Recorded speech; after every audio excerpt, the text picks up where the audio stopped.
Shalom saudara-saudara sekalian, apa kabar Bapak Ibu? Semoga kita dalam keadaan sehat dan walafiat dan tentu semakin diberkati Tuhan. Oke, amin. Kita akan masuk dalam pembahasan yang kedua. Ini merupakan video lanjutan dari video saya yang kedua. Nah, ini adalah video yang ketiga ya. Ini adalah video yang ketiga akan berisi penjelasan tentang dimensi yang kedua. Dimensi yang kedua itu berisi tentang kebijakan gereja. Nah, pada video yang kedua kita sudah membahas tentang dimensi yang pertama berisi tentang teologi, doktrin, dan Alkitab. Nah, pada video yang ketiga ini akan berisi tentang kebijakan gereja. Nah, kebijakan gereja sendiri ini biasanya dipahami sebagai bentuk keringanan dari tanggung jawab yang diberikan sebelumnya. Misalnya saja ketika seorang diaken diberikan pelayanan 10 kakak. Ada 10 kakak yang diberikan untuk dilayani karena ada pelayanan perkunjungan Natal. Nah, seperti sekarang ini kan.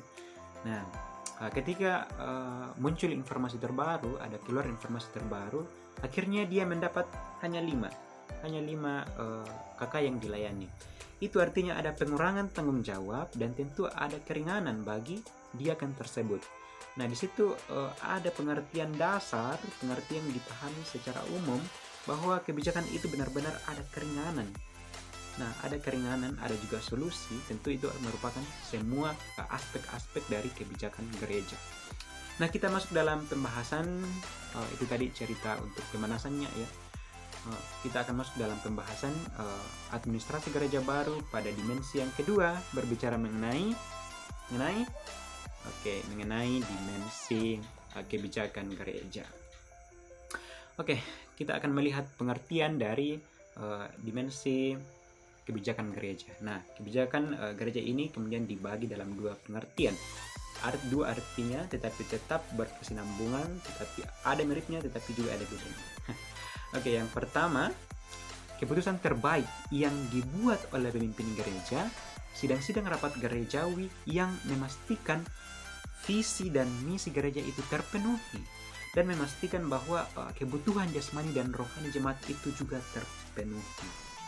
Nah, kemudian yang kedua, apa yang diputuskan oleh pemimpin gereja, sidang-sidang rapat gerejawi dengan maksud memastikan bahwa perupaan gereja berlangsung berdasarkan model yang dikehendakinya dan menjadi support sistem lingkungan hidup dalam masyarakat, ada juga dalam yang lebih besar bangsa dan negara. Nah, ini dalam lingkup nasional dan global.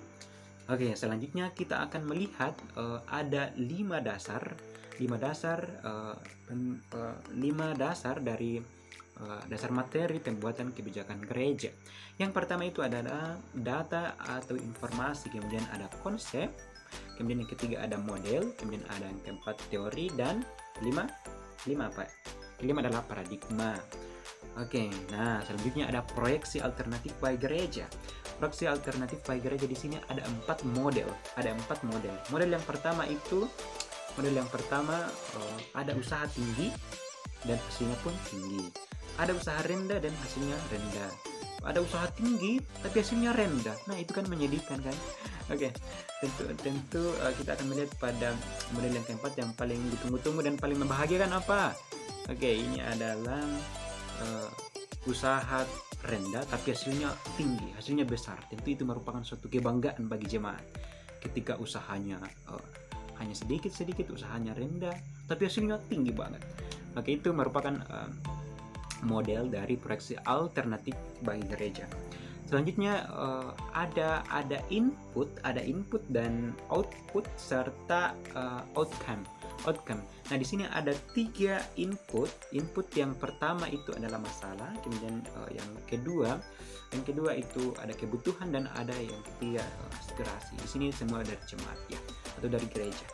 Nah, selanjutnya kini diproses dan akhirnya menghasilkan output. Output di sini ada 4 produk kebijakan gereja. Yang pertama teologi. Teologi di sini memuat ada pengakuan iman, ada pemahaman iman, ada ajaran, Kemudian selanjutnya yang kedua itu ada regulasi gereja. Nah, regulasi gereja di sini ada poin-poinnya juga. Yang pertama itu ada aturan dari level sinodal, kemudian ada aturan dalam wilayah klasis dan aturan dalam gereja itu sendiri. Kemudian yang ketiga itu program kerja. Nah, ini juga program kerja terdiri dari program kerja dari level sinode sampai level jemaat.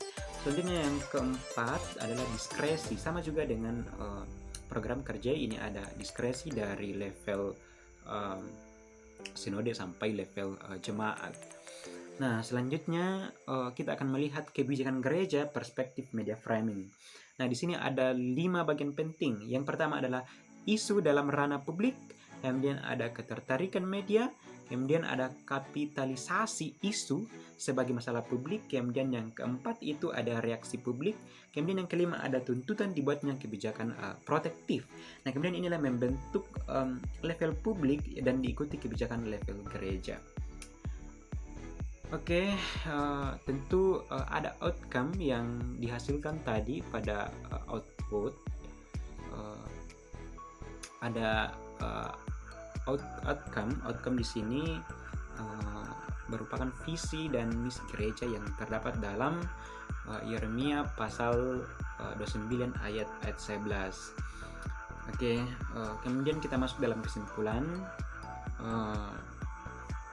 Ada 3 pokok penting, yaitu dari input, dari kebutuhan sebagai super sistem, ada masalah sebagai situasi problem, kemudian ada aspirasi sebagai kehendak warga jemaat, kemudian ini diolah membentuk produk kebijakan gereja. Keempat tadi itu ada teologi, ada kebijakan gereja, ada regulasi gereja, kemudian ada program kerja, dan yang terakhir ada diskresi. Nah, itulah semua yang unsur-unsur yang membentuk kebijakan gereja. Oke, terima kasih teman-teman yang sudah menonton. Jangan lupa share ke teman-teman, jangan lupa juga subscribe, jangan lupa like ya. Like-nya begini ya teman-teman, jangan begini, sedih saya. Oke, like-nya begini, dan terima kasih yang sudah menonton. See you next time my video, dan salam ilmu. Terima kasih.